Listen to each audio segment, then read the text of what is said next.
Let's do it.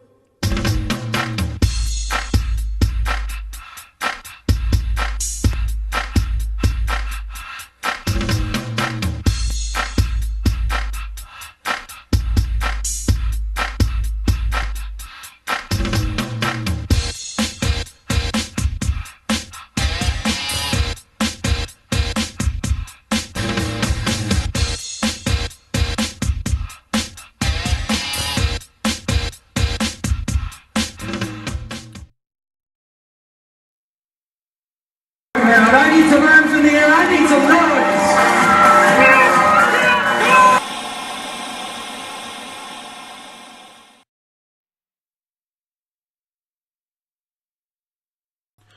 All right, it is time to bring it on. That's right, my hockey hat pack peeps. It's time to bring it on down to the Hockey Hat Shack.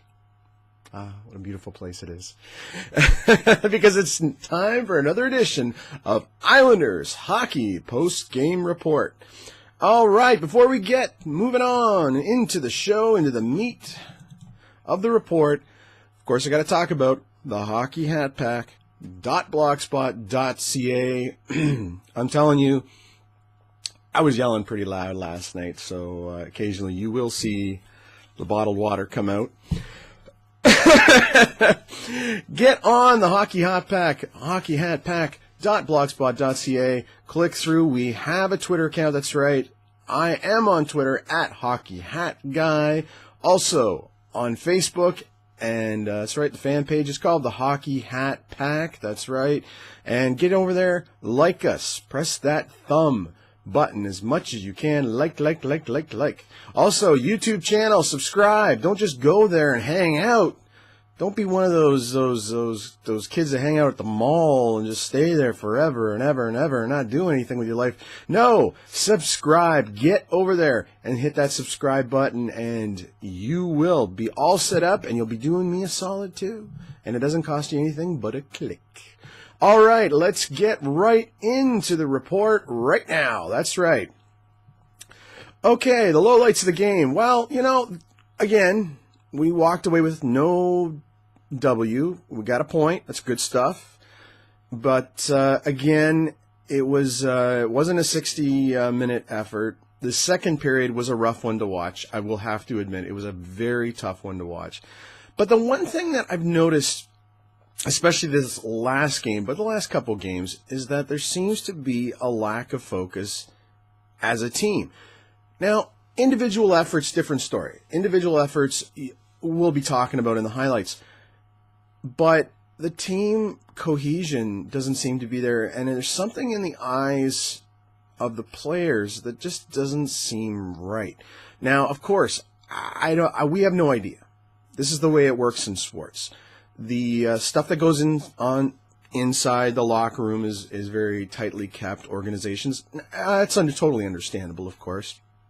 And that wall between the fans and the fans, and I guess you could even say media, I guess, and the team, there's that wall right there, and there needs to be that wall right there. So right now, we don't know what's going on, but there just seems to be something not clicking with this team, and I got a vibe that it's internally. There's something going on internally, but who knows? We'll find out. But whatever it is, guys, from all the way up, from management, coaching, players, you name it. Whatever's not working, you gotta do something to change this, because right now we got a lot of talented individuals skating around on that ice that just don't seem to be clicking right now. And it's getting really frustrating for the fans, I can tell. I try my best, man. I mean, if you go to that arena, you know that we got some super fans there trying their best. But right now, it's something that needs to be taken care of. All right, the highlights. Yes, okay. Again, I said great individual efforts. Well, there were great individual efforts, as usual, in every game so far. There was, of course, some really high-powered fights. It was a very good vibe in that first period, because there seemed to be not only that the players wanted to physically get involved with the game, and that's something that needs to be done occasionally, is that there needs to be a fight. here and there to just get the players all fired up to attack as a team. DePaulo had a great one. LaPlante had a good one. McLaughlin had one as well. It was a scrappy affair. These guys were really throwing them down pretty good, and it was very enjoyable to watch. And yeah, so this is again, you know, where does fighting fit in to the game of hockey? You know, I think this is where it does. So, and people are going to agree and disagree with me, and that's fine. But I enjoyed it. Also, individual efforts on the ice. Well, Anthony Cortez, unbelievable game on the score sheet, probably his best game of the season, I would imagine. Pepin returned from his upper body injury, skated incredibly well, and it was very nice to see Peps back on the ice. And of course, as usual, this is I think I say it every game, whether it's Brassard or tonight, number one goaltender Antoine Bibeau playing great, making saves. What a great poke check he made on that penalty shot right at the end of the game.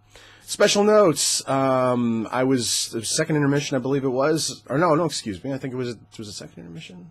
Oh boy, it's all jaded to me the next day. But anyway, I ran into. I will try this. I'm going to succeed at his name, Guy Rio. Oh boy, I tried. I really did. Guy. I talked to Guy, and his spirits are really, really high, and he is really hoping to get back into the lineup by Friday. And again, there's an injury issue there, but he was really. I love the high spirits. We had a great chat and stuff, and I love that the players are, when they're willing to do that and stuff like that. So the hat's off to you, Guy. Thank you. All right. Freaking soldier of the game time. That's right. Let's get right down to it. Wow. Again, I mentioned Pepin. I mentioned Bibeau, but it was a landslide. If we had a vote, the President of the United States or Premier of Canada, Prime Minister of Canada, that is, would be Anthony Cortez. That's right. He is a freaking soldier of the game. 1 goal, 2 assists, skating like a maniac out there. Unbelievable. I'm telling you, this guy, even through all these losses, he's shining every game. The individual effort of Anthony Cortez continues, and it is plateaued at the peak. He's hit the peak right now at this game, and it was a great one to see. Of course, follow him on Twitter at Cortzy. That's right. Which, of course, you can probably hear me yelling at every game. Probably, at least 20 times a game, especially in the last few because of his unbelievable play. All right, final stats for the game. Wildcats take this one 5-4 in the shootout. That's right, 46-32 were the shots for the Islanders. And also, I'd like to note, Spencer Kobold, he got 2 assists. He was playing incredibly well, too. All right. It is time for you to get prepared for the next game. And there's only one way you can get prepared for the next game. You have to check out these great internet destinations, whether they're on Twitter or a website. Check them out right now.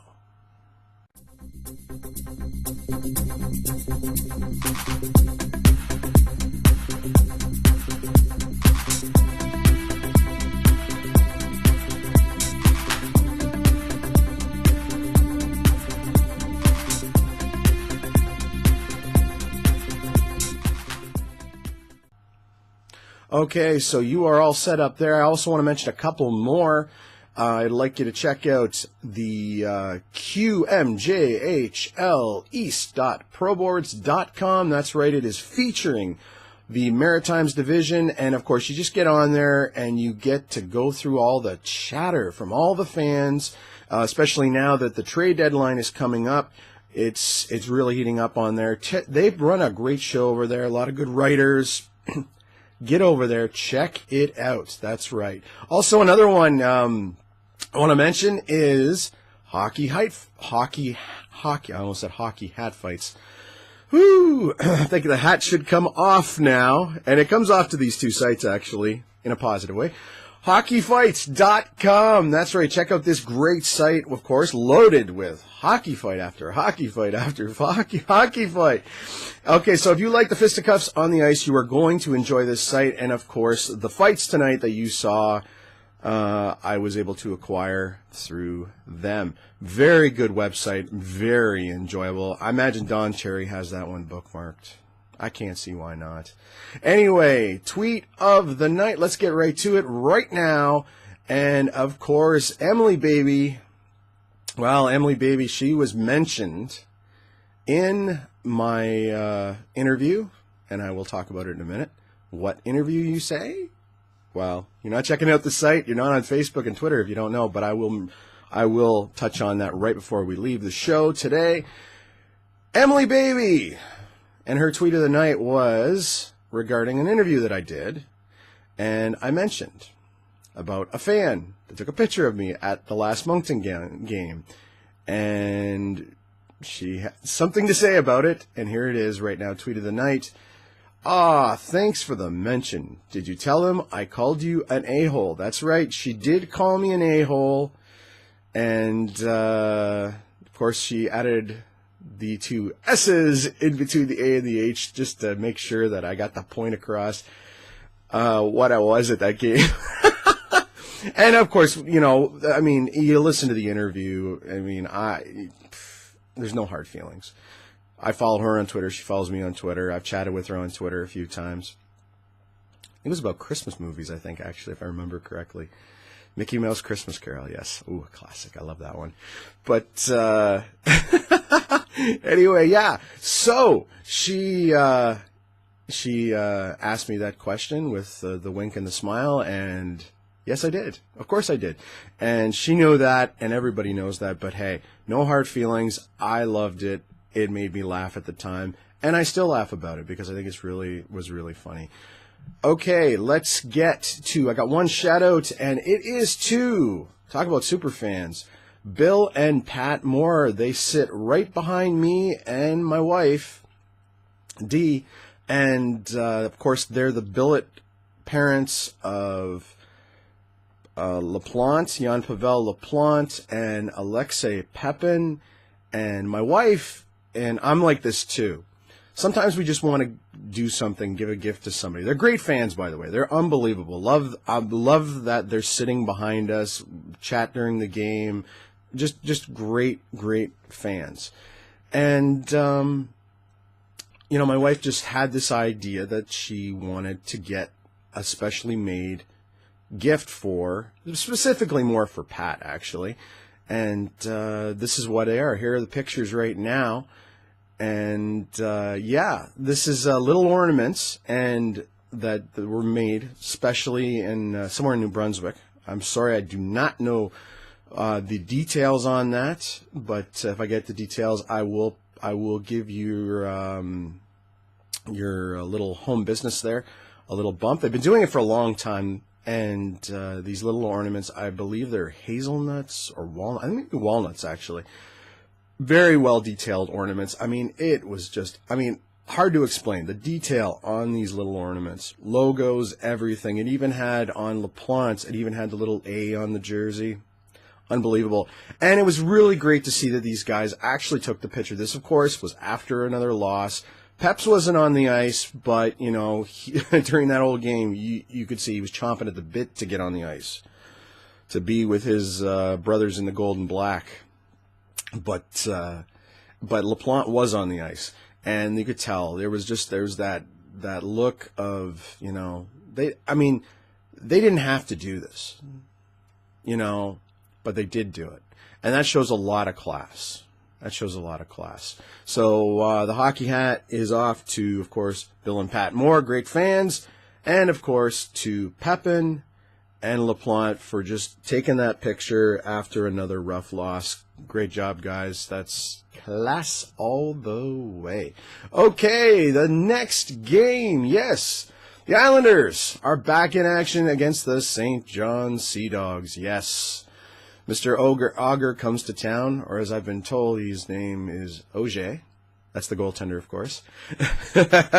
Auger is the Ontario pronunciation, actually. Doesn't sound very good, though. Mr. Auger, unbelievable goaltender for the St. John Sea Dogs. I'm not knocking you, sir. You are a really good goaltender. Wow. They will be at East Link Center. Start time, 7 p.m. Atlantic Standard Time, of course.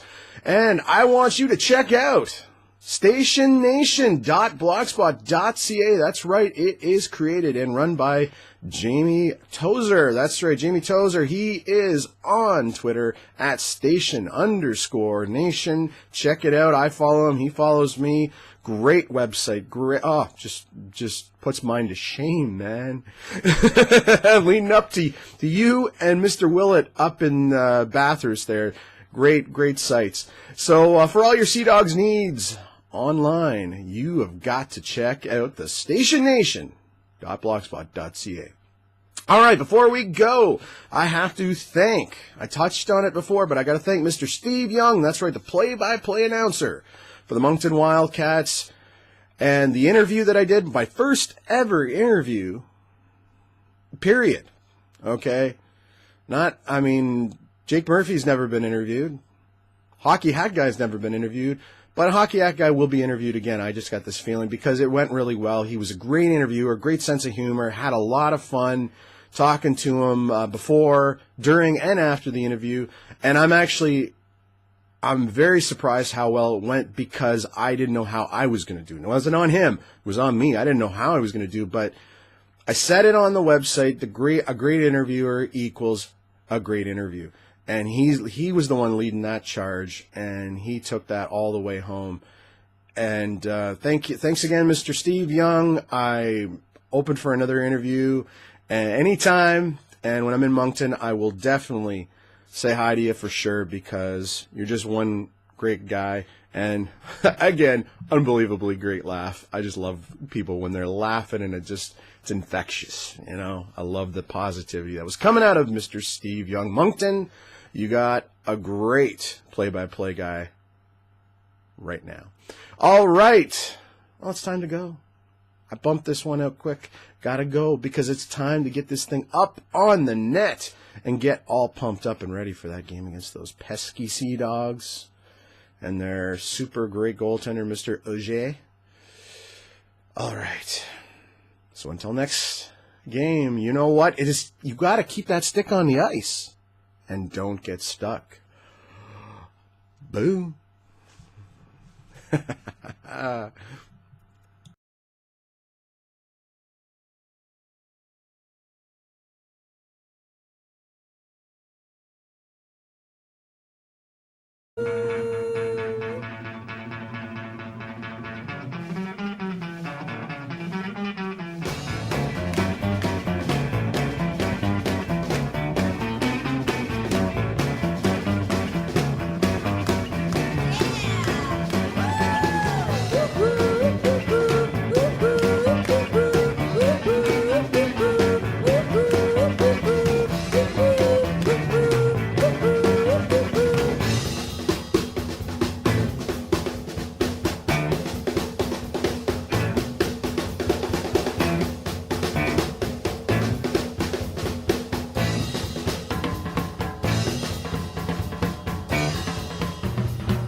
Our second intermission, joining us is Hockey Hat Guy, who's a big Islander fan and has made a few trips over to Moncton. One of the things I'd like to preface this with before I get into talking to you is that junior hockey in Canada is the equivalent of college football in the United States. And there's characters and things like that that everybody counts on. There's a guy in Gatineau that just throws his hat up in the air after every goal the Olympics have scored, and he's done it for 30 years, and he's become part of going to the rink. You, my friend, I think you're starting to do that for the Islanders as with the hat and the persona and all that stuff, so welcome aboard. Thank you very much. And by the way, before you continue to talk, because I imagine you will laugh sooner or later, I love your laugh. Thank you very much. One of my girlfriends thought it was funny for a while. Anyway, moving on. So, what got you involved in junior hockey to start with? Well, I was a fan in the 80s. My grandfather and my uncle took me there in the 80s. This was Windsor Spitfire hockey, so OHL, same level. And I just fell in love with it, actually. I loved the live games. I loved the surroundings, the people, and everything like that. It was just great. And you know these guys are headed to the NHL, so it was just great cheering them on and being around that kind of that feeling. The barn is where the Windsor Spitfires played. I mean, it was like 80 years old when I started going. And, I mean, we had pigeons up in the top pooping on the players. I mean, it was just, there was a good vibe. I love it. Unique, but good. The Halifax Forum's probably the closest thing around here to the way that the old Windsor Arena was in downtown Windsor. So, when did you sort of get involved with the Islanders part of this? Well, the Islanders I actually went to some of the Rocket games. I've been here actually since 1996 on PEI, but the Rocket games, I just didn't feel that Windsor Spitfire vibe. But this year, with the local ownership, the rebranding and everything like that, I just said, I got to give it a shot, another shot, because I love this CHL hockey. So that's about it, man. So you went above and beyond. You don't just go to the games. You're vocal at the games. You do your little blog. You have a Twitter account. Why did you decide to go that extra mile? I know that these organizations aren't NHL organizations. They don't have the money. They don't to be able to put this kind of stuff out. And I had the knowledge to do it. You know, it's just been a hobby of mine. I love the visual arts and stuff like that. And I thought, hey, I got a little time. I'm going to do this, and I have fun doing it. And people around here seem to enjoy it. So that's great. And some of the people that enjoyed it are actually Moncton Wildcats fans, believe it or not. So you've actually got a good following in Moncton. Yeah, it's actually quite surprising. There's a little story here about a girl that lives in Moncton, late teens, I would say, and she Twittered a picture of me and said, you know, look at this a-hole, if I can say that, yeah, okay. And next thing I know, we were talking over Twitter, and she's a Twitter follower now of mine, and we talk all the time, and yeah, she just had to get to know me. I said, hey, why are you doing this? You got to get to know me first before you start saying this stuff on Twitter. And yeah, it's been great. I really love interacting with the fans here and away, actually. And there have been some really nice Moncton fans that I've come across. So one of the things you've also done, I noticed, is sort of give people a little sense of what it's like to be a teenage kid on a hockey team. And you actually went out and publicly apologized to a couple of kids. Why did you do that? Well, I did it because I think the way I did it wasn't the right way of doing it. I've never been on a lot of team sports before, even though I've been a fan of a lot of team sports, so I didn't understand the dynamic. But I also understand these are young kids, you know, so I think the way I did it was wrong, and I think I could have approached it a little bit better, but honestly, yeah, that's really the reasoning. I look at everybody, the players, the fans, and everyone as human beings, okay? And I want to treat people with respect, and I'm still learning this, too. This is brand new for me. I've never been super fan guy, you know what I mean, doing all this stuff. So this is like deep water, and I can hardly swim. So, yeah, I just felt that it was right to do, but now I'm getting a good grip on what's around me, players and the fans and stuff like that, and I'm going to go from there. But, hey, if I said something wrong or I said it the wrong way, I'm going to apologize, man. You and I see that the same way because my background is in doing some speedway work as well. Okay. Mom and Dad and the whole family is listening to everything I say on a public address system or on the radio as I am now. You have to watch what you say because it can hurt people. Yes, exactly. And that's the thing is you got to look at these. They are kids, you know, and very tall kids, some of them, especially the one I made a comment about, you know. Wouldn't want to meet him in a dark alley. I'm only 5'8". But no, seriously, it's you got to realize the entire situation around you and go from there and try to be the best you can, best person you can. But I want to be the best fan, too. I want to be a positive here in Charlottetown with the Islanders organization everywhere I go around the queue. And people, even around the queue, have actually said, hey, I like what you're doing. I wish we had you in our town, which is an incredible compliment. You know, at first I think it's sarcasm, but no, it's an incredible compliment. And I'm just going to keep doing the best I can, man. And that's you're doing a good job, and you are being positive, because a lot of positive things are happening at a couple of these cities with new ownership, and it takes 4 or 5 years sometimes to build yourself out of a hole that you're taking over. Exactly. This is not a quick fix.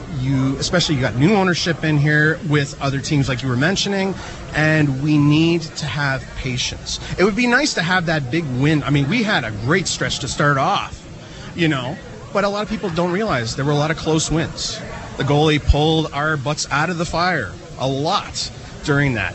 It's a process. And 5 years, you're a smart man, because that's exactly the amount of time I was thinking too, is that we need the 5 years, and the fans need to be patient, and every win should be like the Stanley Cup, because there might not be another win for a little while.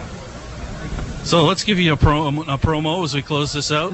Where can they follow you on Twitter, and tell us about the website? Well, I would say just go to the website, because I have all the connections, Twitter and all that stuff, Facebook, YouTube channel page, all that. It is the hockeyhatpack.blogspot.ca, and come on over. I've had fans all over Canada, some in the United States, that have said, hey, I just like what you're doing. I just love your intensity. Even a couple Newfoundlanders as well. I've just been, I don't know if they were sober at the time, no offense to the Newfoundlanders out there, but they really dug what I'm doing. And just go there and go through there, and you'll see I do a post-game show as well, getting back to more of the video stuff. I might even get a little more involved in the organization if I can, if possible. But it's all up. All positive. Let's go. Realistic, but positive. Come on by, people. If he and I could talk this peacefully between each other after our history, he's from Windsor, I'm from London, he's now in Charlottetown, I'm now in Moncton, all of us can get along. Merry Christmas, my friend. Merry Christmas to you.